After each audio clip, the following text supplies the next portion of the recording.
গত ১২-১৩ দিন ধরে টানা বৃষ্টি হয়ে যাচ্ছে।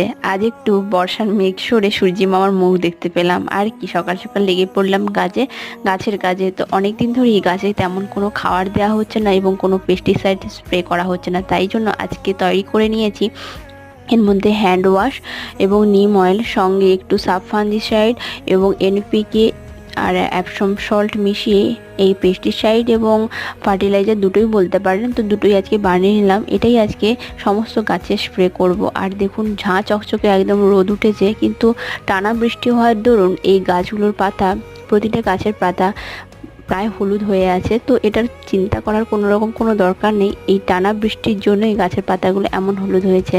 আর এইদিকে দেখুন আমার এই টিকোমার গাছের গোড়াতে একদম পচন ধরে গেছিলো, তাতে গাঢ় করে আমি ফাঙ্গিসাইডের প্রলেপ দিয়েছি। আর আমার তৈরি ওই ফার্টিলাইজার বা পেস্টিসাইড বলুন, সমস্ত গাছে স্প্রে করে দিচ্ছি।